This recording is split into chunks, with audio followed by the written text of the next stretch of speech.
Mask off. This is the real podcast. Mask off. This is the real podcast. Mask off. This is the real podcast. Mask off. This is the real podcast. Yeah. There you go. This is all good now. Well, hey, everybody. Welcome to another episode of Mask Off Podcast. You know, we got some interesting shit we're going to dive in today. Maybe. Might be interesting. It might be interesting. Number one, Michigan's number one podcast. Soon to be America's number one podcast. Not far away. Not far away. It's not hard either. You guys are not making this hard. You guys got it's not seeming too much of like a competition out here. They ain't really too much messing with us, you know. There's no competition in the heart of WrestleMania, season. I had to say it. I just WrestleMania. You're itching.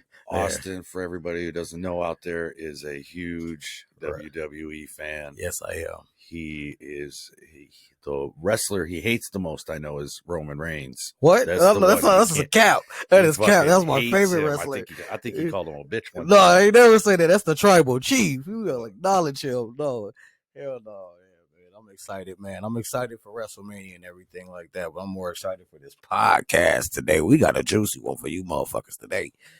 Had to say that. Yeah, man. So, shit. You're gonna have to this is smoking. Oh, Boom. Hey, real talk. We ain't got the sponsorship yet, but we got it. Oh, I'm not even in the microphone. We don't have the sponsorship or nothing like that yet, but we gotta shout these guys out, man. Because every time we go there, they take care of us, man. Take care of us real good. They know us by name. Make you feel real comfortable when you're there. So make you feel real comfortable when What's you're the name of the place? Pleasant Trees. Pleasant Trees in Mount Clemens. In Mount the old Clemens, Gibraltar. Man. Yeah, the old Gibraltar, man. Where that guy's out there off the freeway. Yeah. Big, tall, dapper Dan guy. Yeah, it's iconic. Yeah, it's badass. I like it. They take care of us. It's really nice in there. A lot of the, we got Michigan grown flour there, so yeah, they definitely take care of us every time. Is their brand also Michigan grown? Yeah, absolutely. We got the pens, and the crazy thing about these pens, man, is they have all three levels of your expectation. If you want indica, it shoots out indica. If you like the sativa, like myself, you could go ahead and switch it to the sativa side. And if you want a mix of the both, you got the hybrid. Yeah. Resin ones too, right? Oh yeah, they got resin ones too. That's a Pleasantry brand though. That's not good enough. Good enough is their sister. I believe it's their sister company, but they're I don't know. I think they're all a part of them. Yeah, I don't know. Yeah, we got to dig a little bit deeper into that. Yeah. Yep. Yeah. Bishop just told Alex, hey, you got to talk into the microphone. Yeah, we didn't acknowledge Bishop today. Yeah, hello, Bishop. Yeah, we got to always give shout outs to Bishop. That's the engineer. The man behind the desk. Sounds right. You should see him right now, how he's looking at Alex. I'm trying to fix my mic arm. He's just sitting there like, it was leaning. Who asked you to touch the mic? I had it, everything set up perfectly. You were perfect in this shot. Okay? Get your shit together. Get your shit together, Alex. That's what he said. Yeah, get your shit together. Can you hear all this stuff on there? All right, and we have another special guest here. Carl's back. Yeah, Carl's always here with us. Honestly, he either be chilling with Alex or he's under the couch. Just chilling under the couch. He feel like being on the camera today. Yeah. Hey, though, but speaking of this product here, I got to tell you, yesterday, it was a long week. Oh, yes. Shit, a long fucking week at work. Yeah. I mean, I don't know what, 60 hours or so. Yeah, I 14-hour days. That was wild. Yeah. 5 days in a row. But Dano gave me 2 edibles last night, 2 50 milligram gummies. Ooh. And so I took those and I had It was like crazy dreams. It was like, I don't know, man. I had this dream where it was like, it was like, imagine like Star Trek or Star Wars, like, when you go into, whenever they're in place, it's like all different types of people, all colors. Yeah. Some look alien-y and all that. This wasn't like that. It was similar to like that, but it was like outside somewhere nowadays time, but everybody was just like different colors. Regular people, there were black, brown, white, yellow, red, blue, Purple. no purple. There was Green, no purple? no purple. I didn't see any purple that I can remember. As I was visioning the story, the first person I seen was a purple one. It seemed so real at one point. Like it wasn't like downtown here. Yeah. But it was a downtown setting. Okay. And the people didn't look different. It wasn't like the blue people look like what's the movie with the tall blue people? Avatar. You know what I mean? See. They didn't look like that, like necessarily. It was just all types, just regular people, all types of features, but they were just different colors. Right. Actual different colors. Right. Actual colors. Yeah. Yeah. So it'd be like a green dude, a blue dude, a red couple walking down the road. Actual color. Oh, so the colors were together too. Yeah. It was a guy and a girl, red. Yep. Yeah, that's dope. Yep. There was some. They were just like, I don't remember seeing colors like a yellow and like diversity. I don't remember seeing. I'm sure there was, but also what was weird too was I was a color. I was like white, but like it looked more peachish.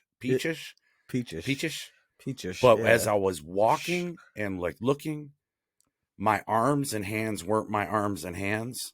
Yeah, and then I had like these black like bracelets on. So now that when I first look, so as I'm walking down the street and I'm noticing it, like the people, and then I'm looking and I look at my hands. I'm like, what the fuck?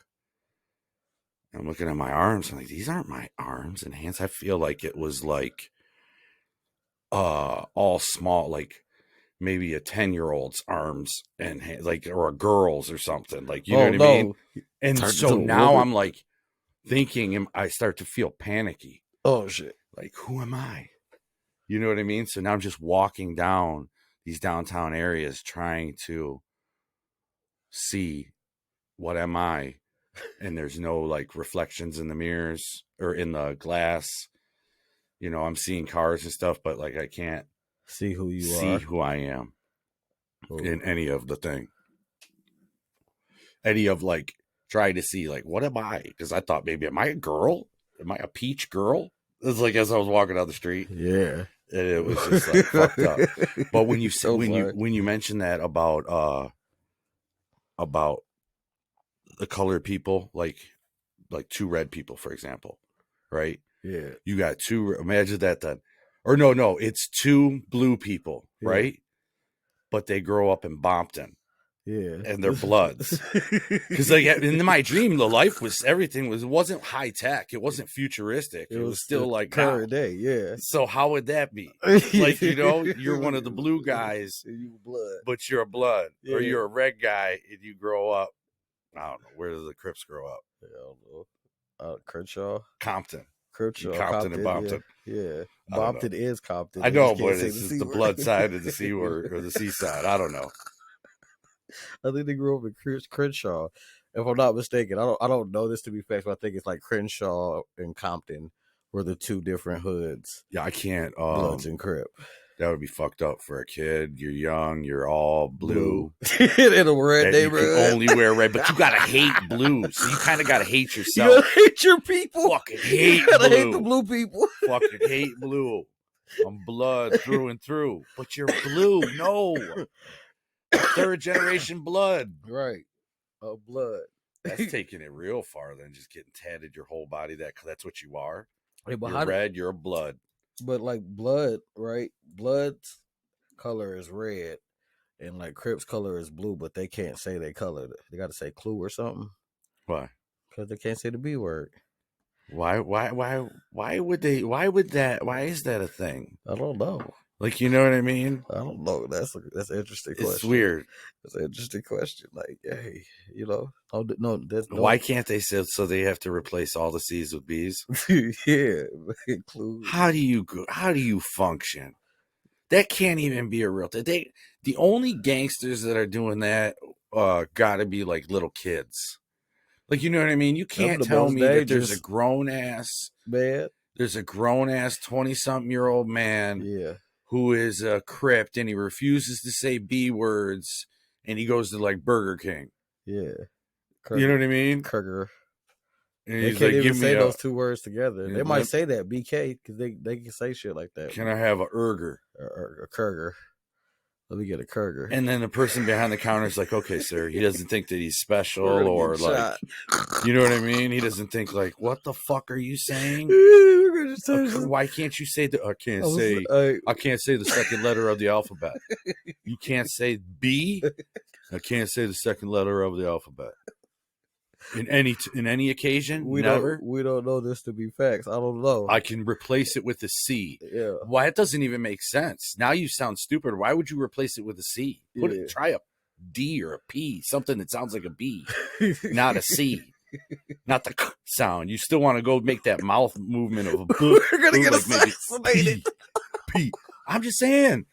Or if it was the other way around. With Crips and Blood, like them saying they can't say, you know, C's, they got to put a B on everything. Oh, man. Like, bum over. Oh, like what? Bum over. You mean come over? Yeah, man. You know I can't say the third letter of the alphabet. Do they refer to it like that ever? You just say it can't, though. But do they ever refer to it as that? Do they ever say, does any of the gangbangers out there ever say you cannot like mention it as the second letter of the alphabet or the third letter of the alphabet? I don't know. I'm not a gang member. You know, I don't. In general, I don't know. I don't know the. I'm asking the audience, not just you. There's somebody out there that would know. Well, I don't know the answer. You to can that call in right now. 1-800-MOP Bass City. Yeah. Yeah, that's a long ass number.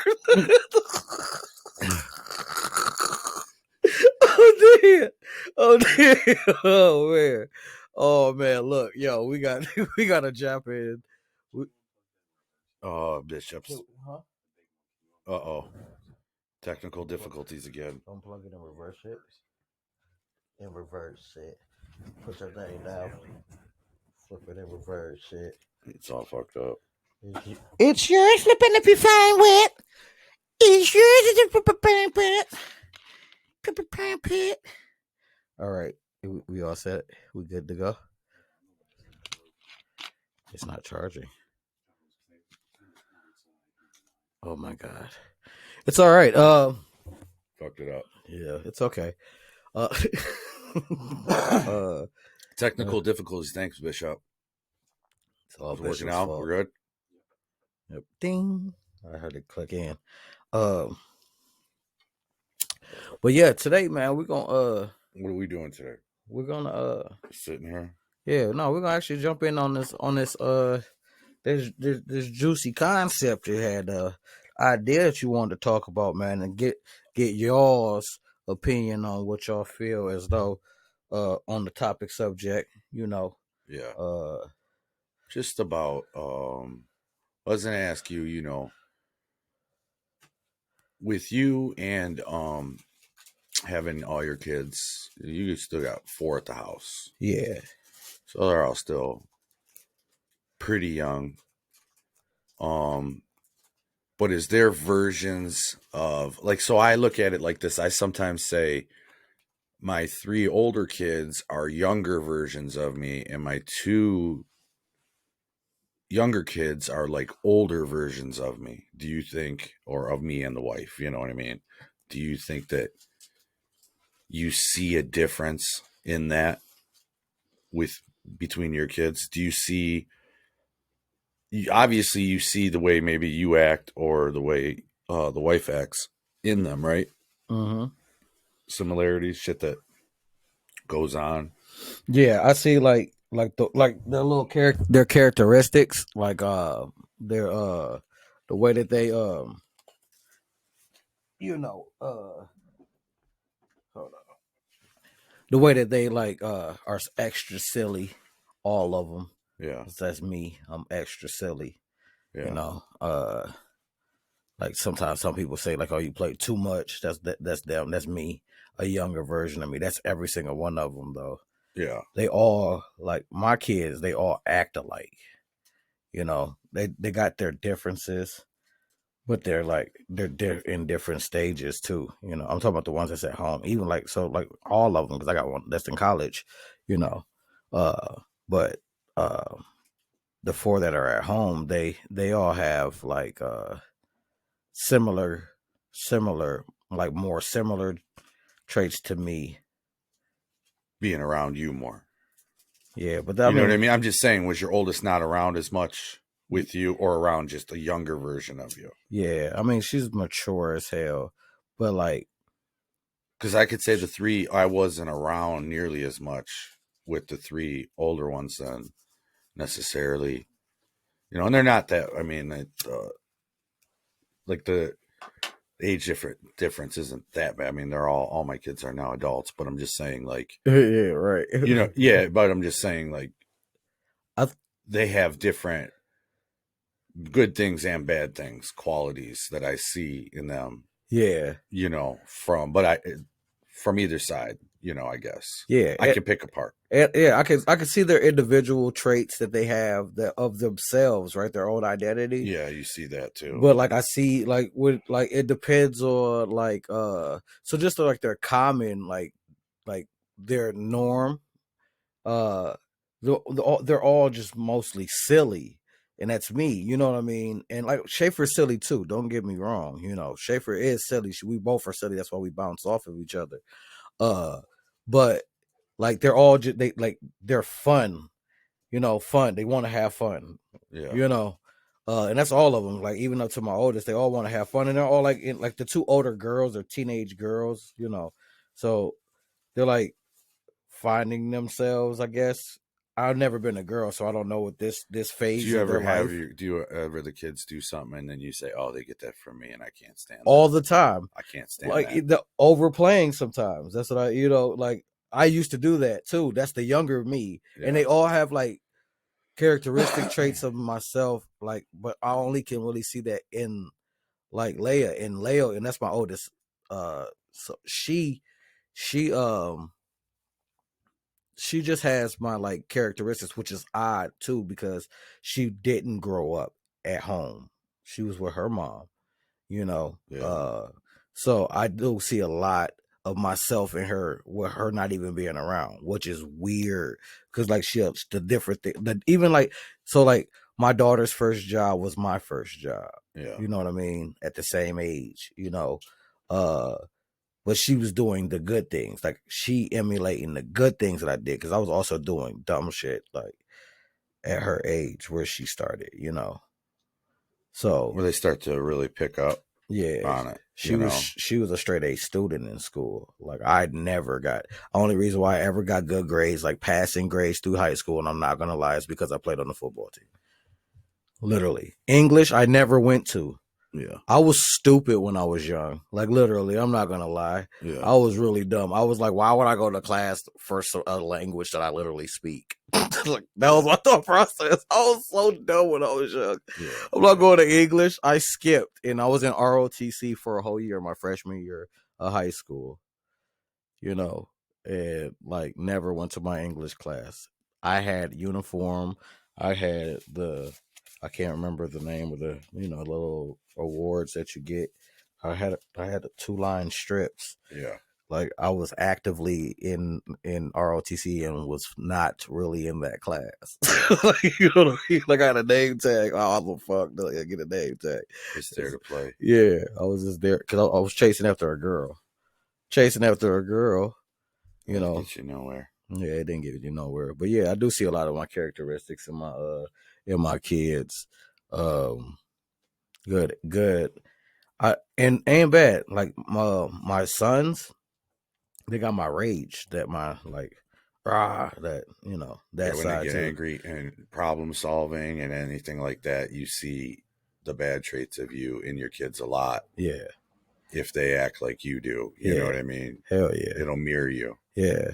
Definitely. Yeah, just like even with the not not scared to say what they feel at that moment, that like not what they feel at that moment. Thank you, I appreciate it. Yeah, Bishop just had to make sure. You gonna put mine out there too? Right. Well, you put it out there because you're like, thank you, everybody. Thank you. I did that.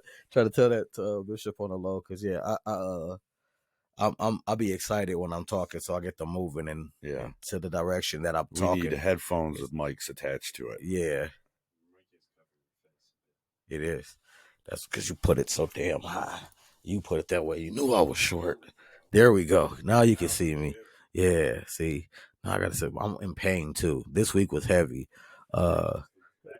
Yeah. All right. What about the girls? Do you see the wives? You see Schaefer's, maybe things like. Oddly enough, I see my mom and my youngest, right? Yeah. And I don't know why. Maybe I was thinking about my mom. No, that happens because I see that with different kids, like different people in my family too. Yeah, she does. And it's funny too because my youngest acts like my mom and Schaefer's mom. Yeah.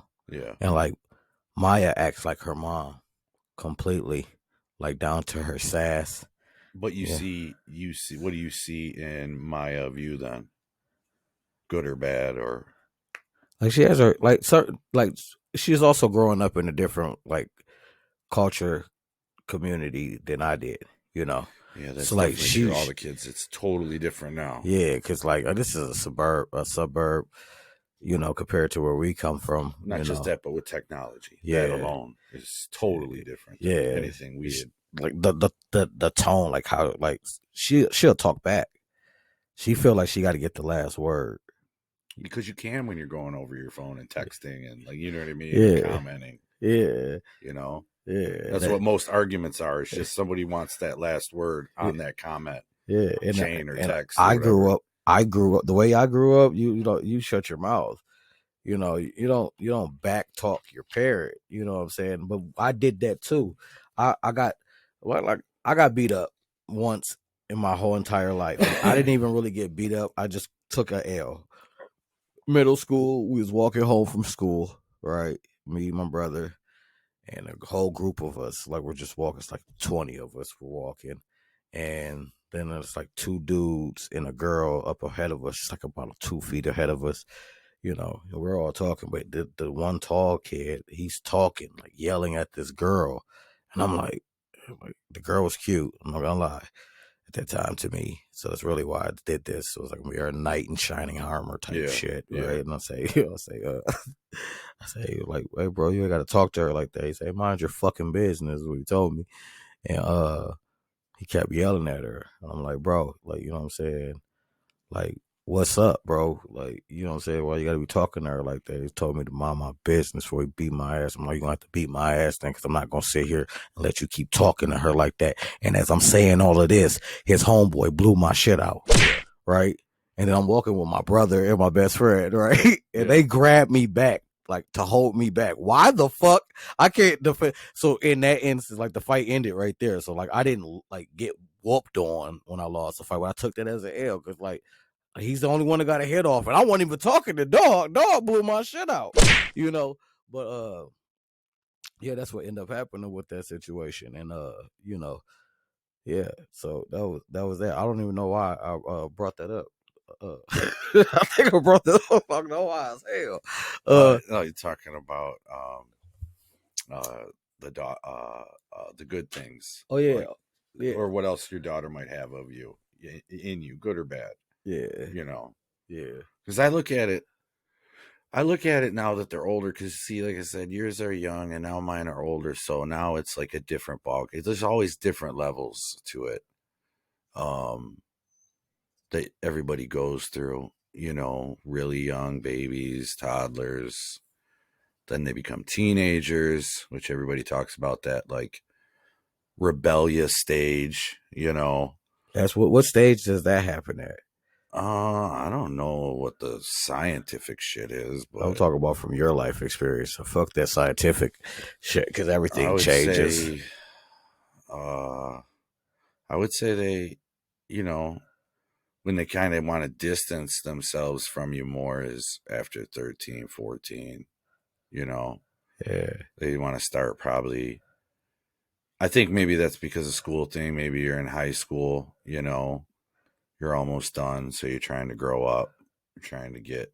Can can you remember that process for yourself when you were that age? Yeah, I think it's all a pattern that we all go through as far as This is most of the emotions. Mm-hmm. You know, especially see, I think what a big part is we all know we all have some sort of traumas, you know. So Mm-hmm. as the kids get older, you start to see that. So you see the kids, they become young adults, and you see traumas from their past that they might have brought upon by maybe you. So Right. it becomes like more eye opening, and you might get frustrated with it, but you understand too. I think anybody who goes through a lot growing up, whether you're struggling poor, whether you're trying to um whether you might have like maybe a death in the family, like you might have a family that you might lose a sibling, all these traumatic different things that could happen, a divorce, somebody could become an addict, a parent, some sort of alcoholism, a drug addiction, Yeah. all these things that happen to you as an adult when you have a kid become traumas that I feel that it seems like that they almost carry a little burden too. And I only learned that just because of past experience. So you first have to look at yourself and understand your own trauma. Like before you'll ever get anywhere trying to navigate and manage this life, if it's one piece of advice you'd have to, all of us have to have, is to have this inward, honest look about yourself and understand. And then when you do that, you try to break the cycle. Right. So like you might have a girl who grows up and her dad was abusive to the mom. Yeah. She might follow that same pattern, find a cat that It's abusive as is well. abusive too. Yeah. Because you attract the things that you are into. Well, you Going also, back onto like what we was just talking Well, about in our last episode. well, you're in that lane, right? You're in that world, you Mm-hmm. know. So it becomes a norm, and yeah, you do attract what I guess you accept if you haven't dealt with it yet. Mm-hmm. And a lot of times, even as adults and young people, period, um, I think you have to realize that it's not your fault. So, for example, like with me and the kids, first of all, like I said, everybody has a trauma. So most of your kids aren't going to realize that you're just a normal person till they get older. Mm-hmm. I figure after 25 or so, brains developed, maybe 30s, maybe when they start having kids and going through things, they start to realize, shit, my parents were just normal people. Right. Because you have this expectation of your parents to keep up with the Joneses because that's what kind of life is. That's the societal influence just, that I was that's saying. how it is, just through social media and everything. Mm-hmm. So you expect even more as a child from your parents, you Right. know, probably now than even I did when I was younger, even though I expected that too, especially if it's brought out to you where I might grow up in a time in an era where it was like, there could have been more people in a middle class, but we were, broke. We were dead poor. Like, maybe not have food, maybe not have heat, maybe have fucked up water, and so on. You know what I mean? Yeah.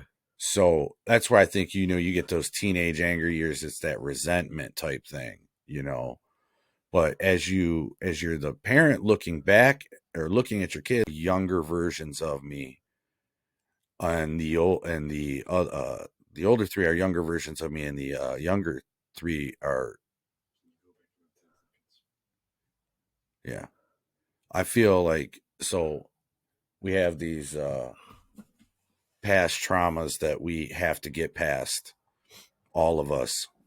And like, so for example, just trying to be more specific, like with everybody. So if I take myself and I strip my mask off, take my mask off, take everything about myself, and not to use it as an excuse, but let's say, I'll just run through traumas of it. I'll just run through certain things. So being young, being kidnapped, taken from my mom for a couple years, uh, coming back after that, not even really remembering the life before.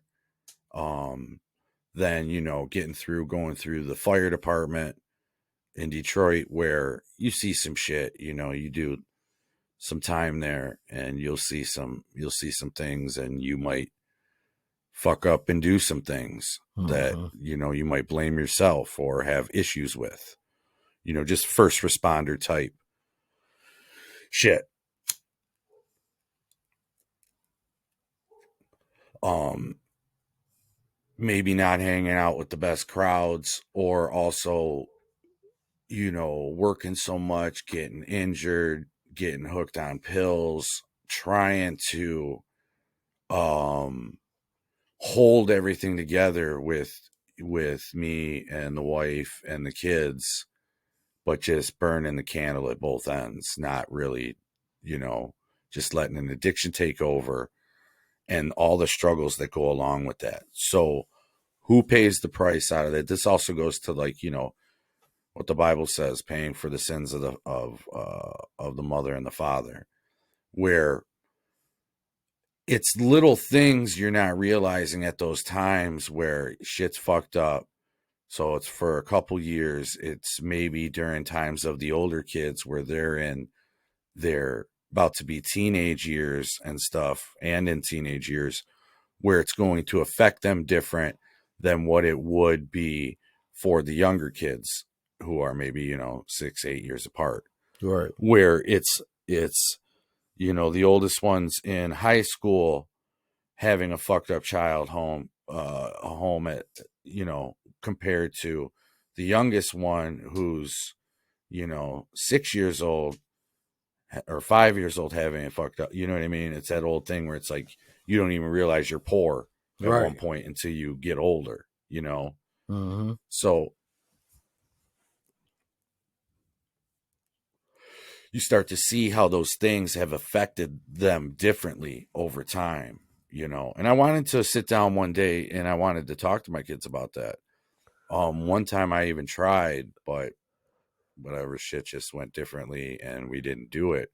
But I wanted them to know that I can acknowledge everything. I'm not insecure. I know what I've done in my life, and I've made peace with everything, and I can admit to everything.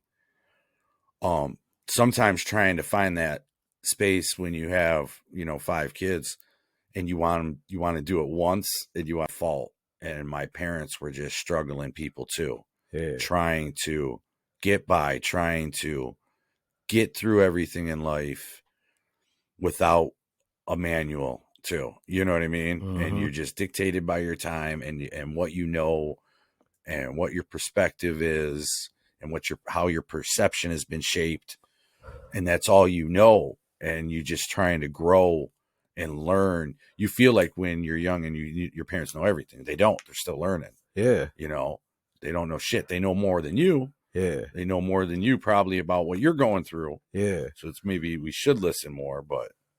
Can I give you guys a talking point? Yeah. So, do you think it's obviously not comparing, like, you don't have to do that, but obviously not comparing what's worse.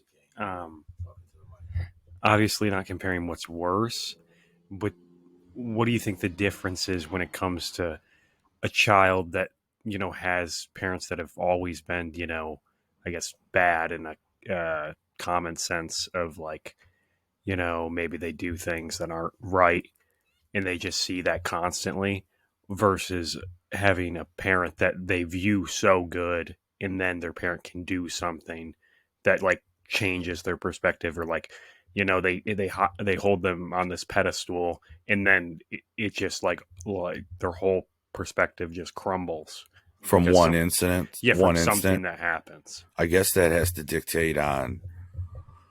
That would definitely just have to dictate on what that one thing would be. You know, you have to be forgiving, but what's that one thing? It's not as much as the thing as it is the idea. You know, it's like, you know, well, it's not as much the thing that the person does. I think it's the idea of it, because it's like you know, when you're a kid, you know, parents, you were like superheroes, so it's like, well, okay, so take me, Superman. So die, take me, you know, if I'm the superhero, I'm the firefighter, you guys are all young, you know, and then now boom, I've hit rock bottom, I'm fucked up, our life and situation is fucked up at home because of my bad choices. There it goes right there. I think I'm forgiven. I don't know if I'm just saying what I feel. I feel like the healing and the forgiving and all that only starts when the person that's fucked it up makes the change. For example, if I kept it going, your sourness, bitterness, and forgiveness wouldn't. Your sourness, bitterness would be there, and forgiveness wouldn't. Mm-hmm. If you watch somebody hit rock bottom with a shovel and keep digging, and then somehow manage to get out, there's got to be another different level of. I'm talking more about. More so about, I guess, how it affects a child than, you know, because obviously, you know, it's going to affect someone little. No, I'm just saying in general, like anyone, you know, below the age of, you know, 18, or just like even can be that age, you know. I'm just saying someone that, you know, their mind is still moldable and things, and it's I guess it's more so just how it affects, you know, them, not as much when they're older. I guess it's just like a thing of they just learn, and they just they coped around it somehow. How did they? Like, how does it like, what's the difference between a child that already accepts, you know, that their parents are bad, or obviously, if they have bad parents, and not saying the other thing is, you know, you have bad parents, but you know, it almost feels like that maybe to a child. Yeah, you know? I see what you're saying. I think Austin's got younger kids, so he would understand it more of now. Like, I don't know. I think they might shut down. What do you think, Austin? Do you think that for a younger child, if they're going through anything like that, that just becomes either they shut down, become quiet, or maybe clingy to that one person? I don't know. I think I think that the main thing is like the resolve my to that will be the communication, right? Like going off of what Bishop was saying, is what if like the standpoint of the child had a perception of a parent until there was a moment where maybe it was a letdown, or they realized that you're not invincible. Their whole life they thought you were invincible, right? Just using that as an example. And then they find out that you're not. You're human, right?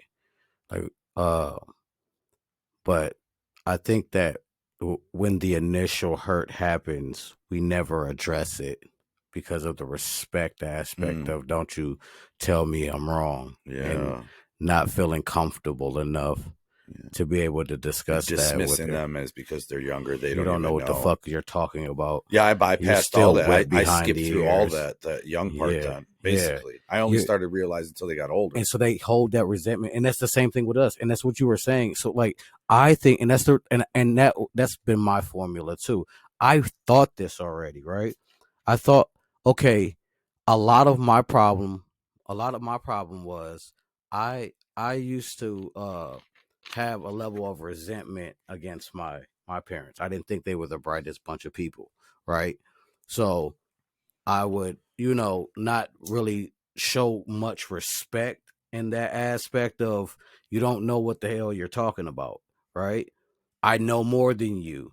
But that was a level of resentment because I felt the way You still have a voice. And I want to be heard, right? Yeah. But my mom told me, she sat me down one time and she told me, she's like, I'd rather you tell me the truth, right?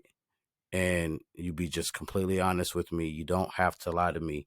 There's only one person in this world, two people in this world that have your best interest at heart, and that's us. And like at the end of the day, like I'd rather you tell me what it is and we just deal with it from there than, you lie and you're lying to me and I'm the only person that can protect you.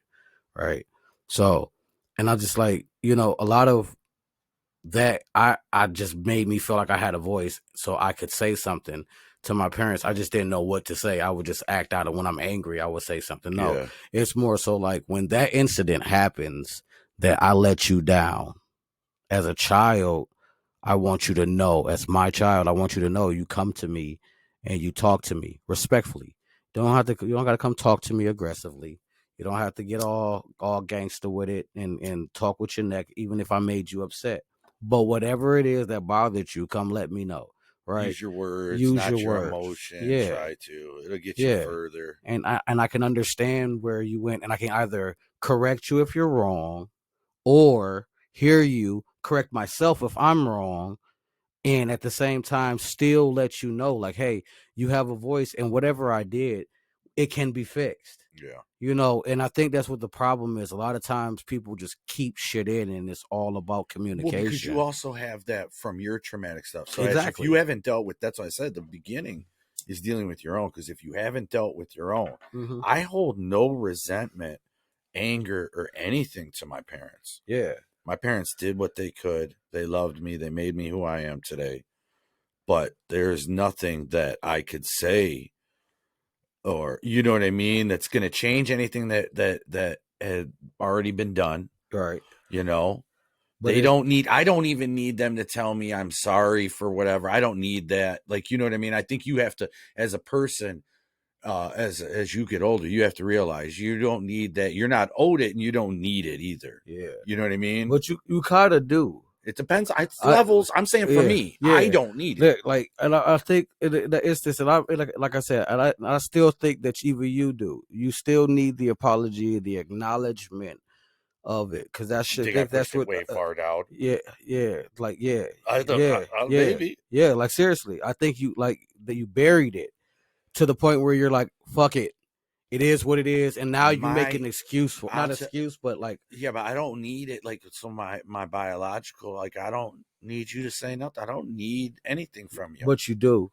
I don't think I do. What, like, you know what I'm saying? Because that's the trauma that still illuminates into your current life today. But it's not. I'm saying I've already dealt with it. To me, like, I've already looked. You washed your hands of it. Well, not because if I washed my hands of it, I wouldn't respond or anything. If he reached out, right? And I didn't do that. I didn't wash my hands of it. I just know what it is. It's like a cause and effect. Yeah. I know where we stand, But is that still something that still hurts? Not at all anymore. Not at all. And he's the one. So I got to back up then, because I got to tell you, like, he's the one who kidnapped me. So when I'm young, okay, I'm 5 years old. My mom's working at a bar or whatever, catering, whatever, some nighttime type place. And he kicks open the door, and I ain't seen him. Like, I'm 5 years old, and there's two other boys sleeping upstairs with me. Kicks open the door. He's like, "Who's Alex?" And they both just point at me. He picks me up. The babysitter he beat the shit out of. We walk over her and takes me in the car, and we're gone. At that time, we leave, and I remember him making a joke, and I remember him having this older car, bench seat. I remember being like, "Just like the Duke boys, huh?" Yeah, it's like, it almost seems like this is like a Ricky Bobby type story, you know, like a pre-part where you see how Ricky Bobby got started. You know what I mean? That's what it was like. It was like, just like the Duke boys, huh? It was like, I expect if you see Dukes of Hazzard, then you'd hear the narration, you know. Yeah. Bo and Luke are in trouble now. What are they going to do? How are they going to get out of Hazzard County? So it was like that. And then he does that. And then on the way down, like now he's got a ton of brothers and sisters throughout different states. I remember we just hit the roads going to different spots. I remember stopping at churches, him saying, you know, he'd say, your mom's dead. And I'm 5, so at that time, I guess we're going in there. I remember sitting across from priests, telling him, yeah, he's like, yeah, I lost my wife, his mom, we don't have any money. And I remember the priest just like give him $100, a couple $100, you know. Or I remember playing those hustler type games throughout. This was the next couple years, shooting down to Texas, you know, doing whatever.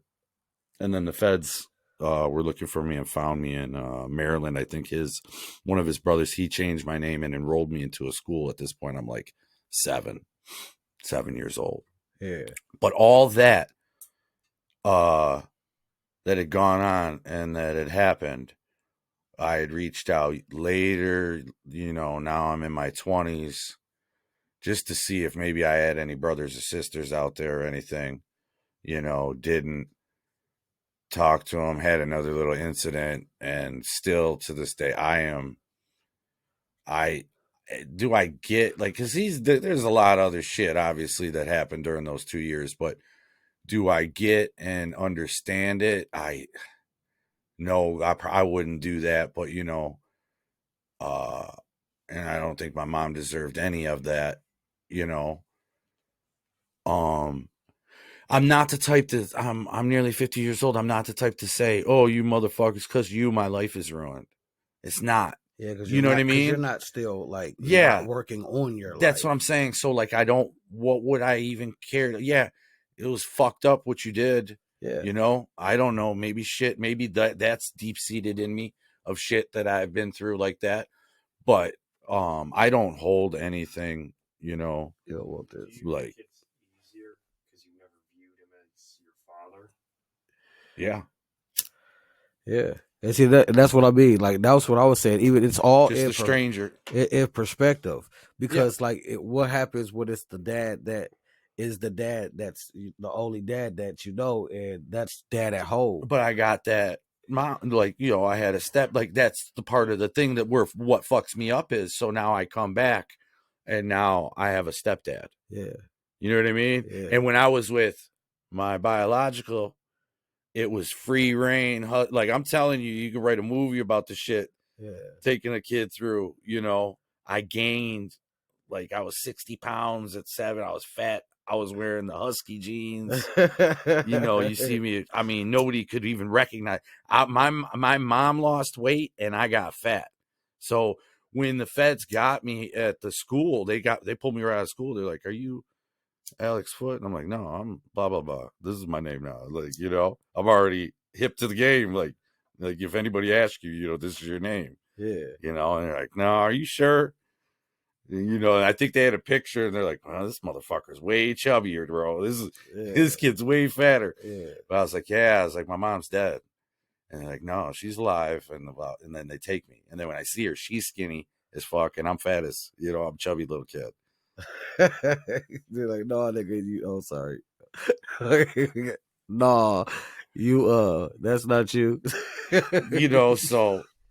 And then it was like having that free. So I can only imagine what my mom and stepdad had gone through with me.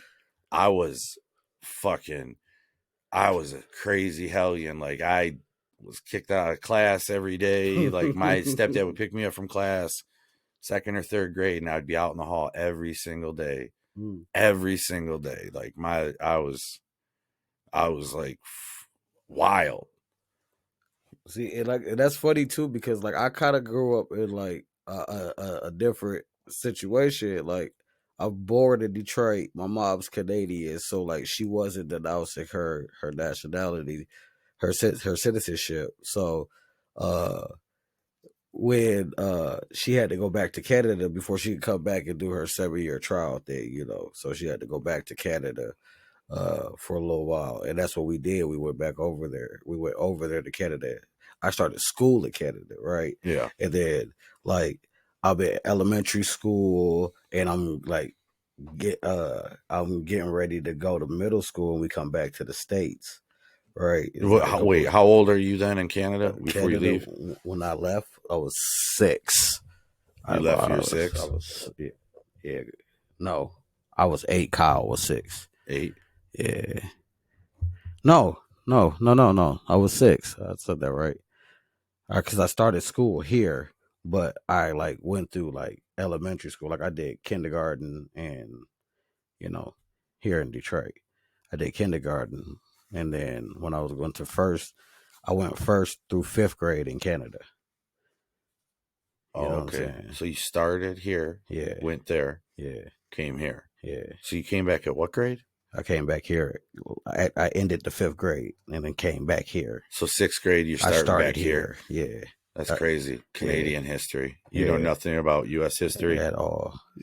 You know nothing about anything. I didn't know nothing about slavery, bro. It's crazy because I would think just in my head that's got to be taught everywhere. Everything I learned has to be taught everywhere, bro. Like legitimately, I had a situation where they like came over here and you know like they were saying shit like our people and slavery, like what they were talking about, right? And they don't teach that over there. It's not like a class like it's not Canadian history. It's not Canadian history. Canadian.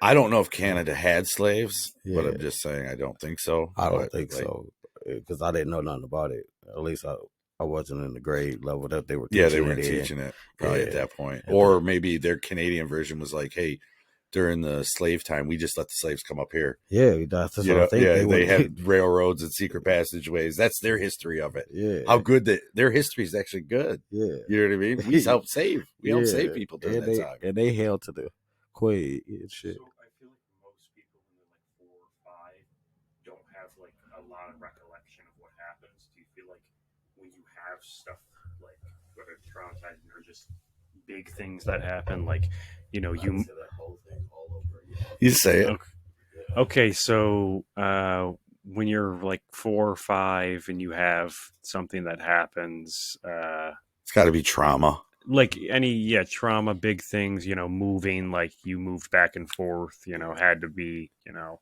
instability, stuff like that.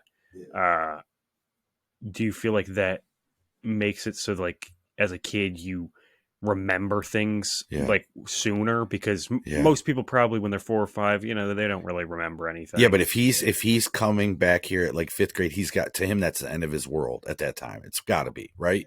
Because you lose all your friends, right? You lost.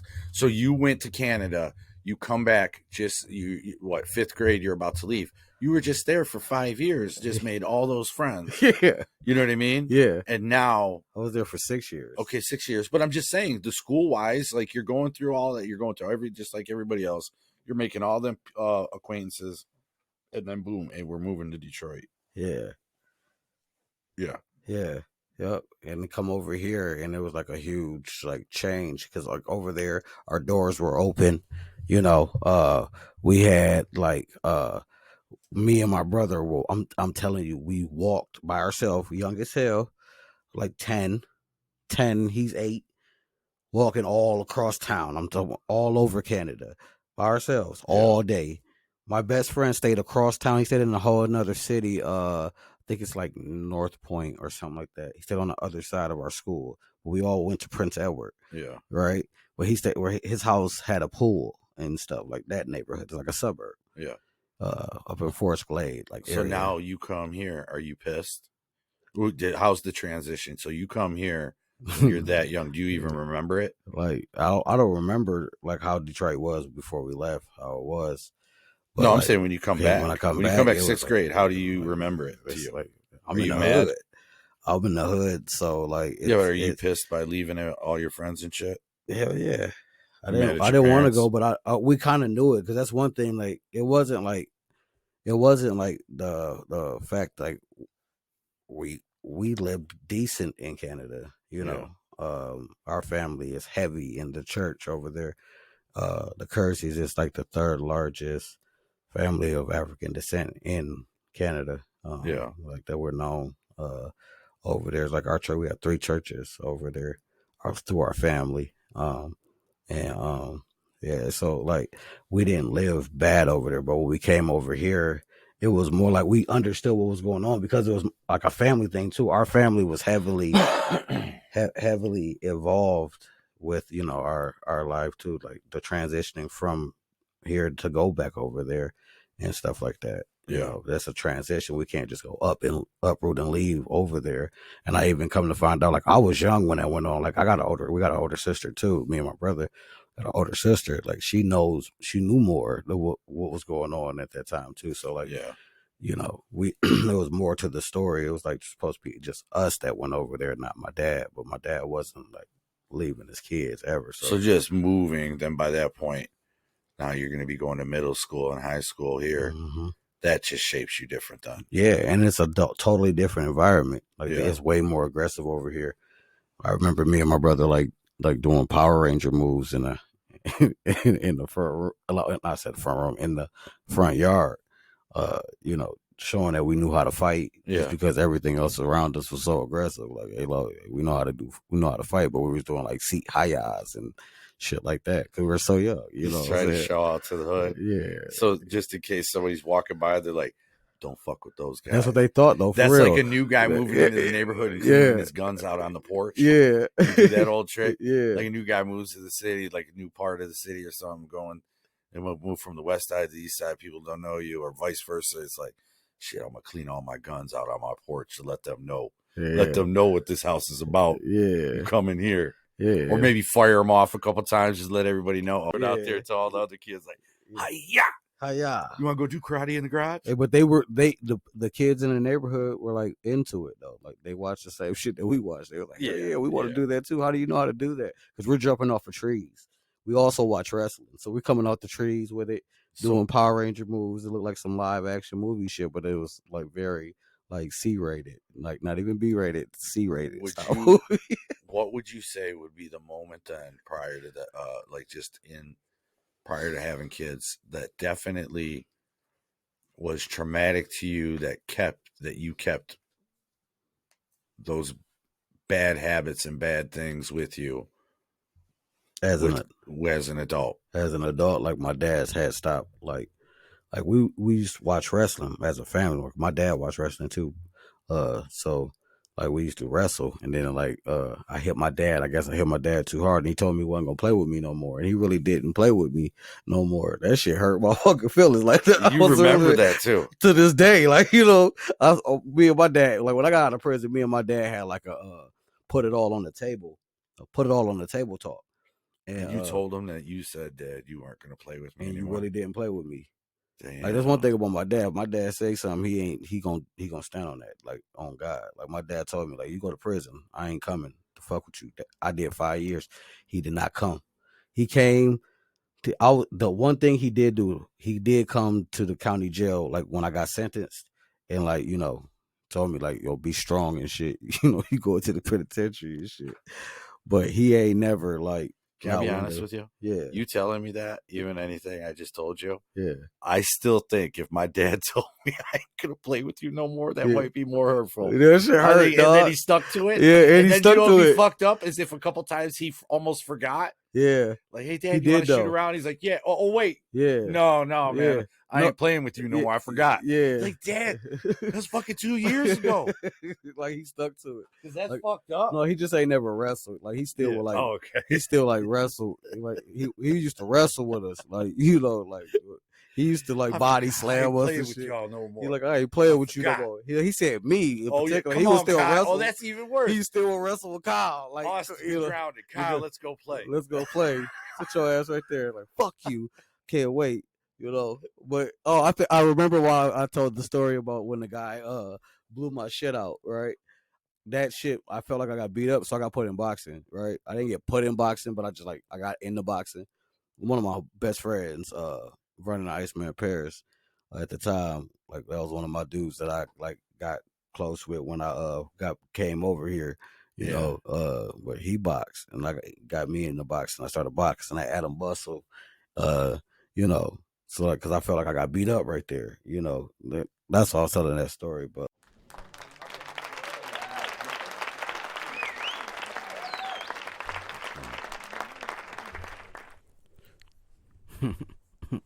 Oh, bro, we got to get out of here today, man. We need to wrap it up.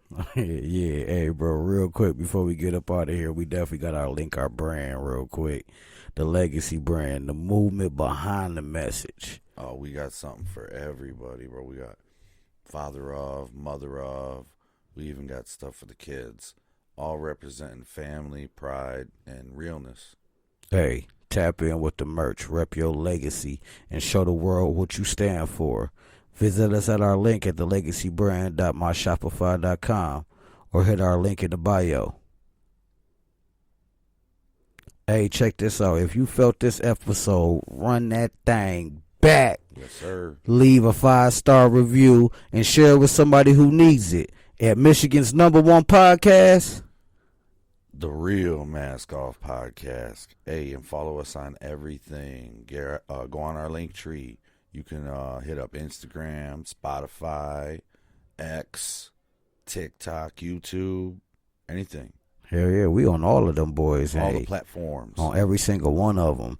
Hey, check this out. We are live every Sunday on the sesh. No, Saturday. Saturday. I'm sorry. Misstep right there. But check us out every Saturday on the sesh with the Real Mask Off podcast. And every Sunday, a new episode pops live on all podcast platforms. Hey, check this out. We appreciate y'all for rocking with us. Until the next time, unmask everything. On God. Peace.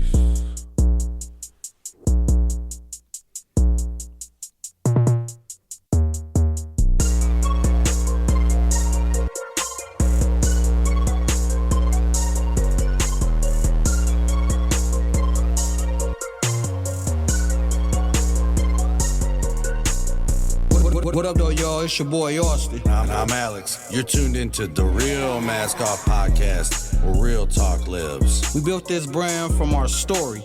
2 fathers with 5 kids. Each no silver spoon, just soul and hustle. Now it's stitched into every fabric of the Legacy brand. This ain't just merch. This is an identity. Father of 5, mother of 3, deep in the D. We make gear that reps you. From varsity jackets to hoodies with the tally marks. Every piece of this legacy wear, this is the real one raising kings and queens. So if you're about yours, hit that link in our bio or go to thelegacybrand.myshopify.com. Cop yours, rock it, and rap your story. The Legacy Brand. Unmask everything. Oh, God.